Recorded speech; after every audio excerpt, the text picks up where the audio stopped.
আমি তরিকুল ইসলাম, যুক্ত হয়েছি সুন্দরবন বেষ্টিত উপকূলীয় উপজেলা খুলনার কয়রা থেকে।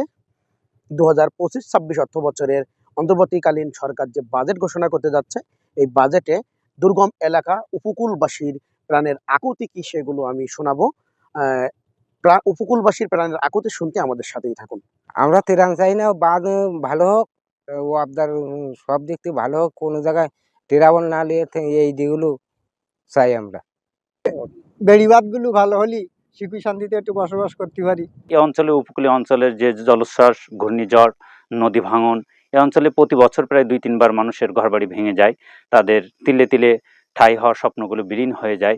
এই স্বপ্নগুলোকে গড়ার জন্য টেকসই বেড়িবাঁধের পাশাপাশি সুন্দরবনের উপর নির্ভরশীল জনগোষ্ঠীর বিকল্প কর্মসংস্থানের জন্য বিকল্প কর্মসংস্থান তৈরি করা জরুরি। এই উপকূলীয় জনপদের মানুষ হিসাবে দীর্ঘদিন ধরে দেখছি যে এই জনপদটি ঝড়, ঝঞ্ঝা, জলোচ্ছ্বাস আর দুর্যোগের প্রকোপে বারবার বিধ্বস্ত একটি জনপদ।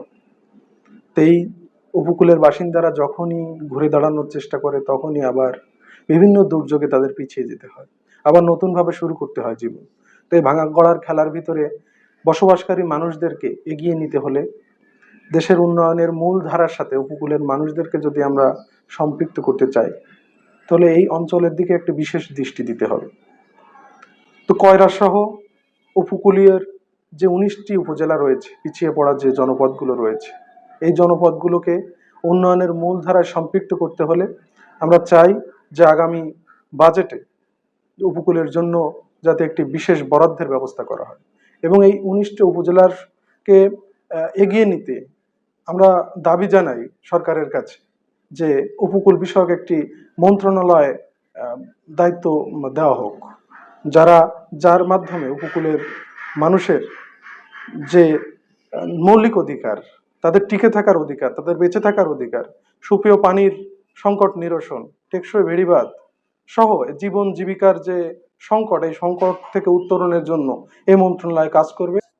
প্রতি বছর প্রাকৃতিক দুর্যোগে শিক্ষা প্রতিষ্ঠানের অবকাঠামোগুলো বিধ্বস্ত হয়, ফলে শিক্ষা প্রতিষ্ঠানের গুলোতে পাঠদানের পরিবেশ থাকে না।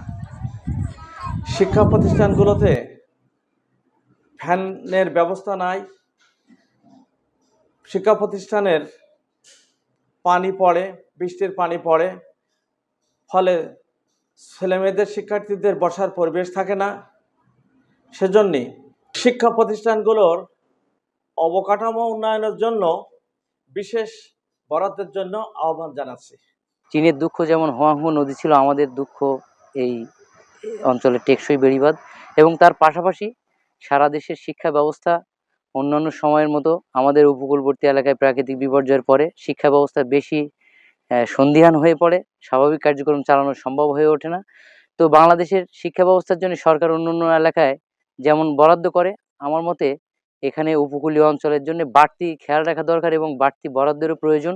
যেহেতু উপকূলীয় এলাকার শিক্ষা প্রতিষ্ঠানগুলো অত্যন্ত নাজুক, প্রাকৃতিক বিপর্যয়ের ফলে সম্পূর্ণ অনুপযোগী হয়ে পড়ে শিক্ষা ব্যবস্থার জন্য।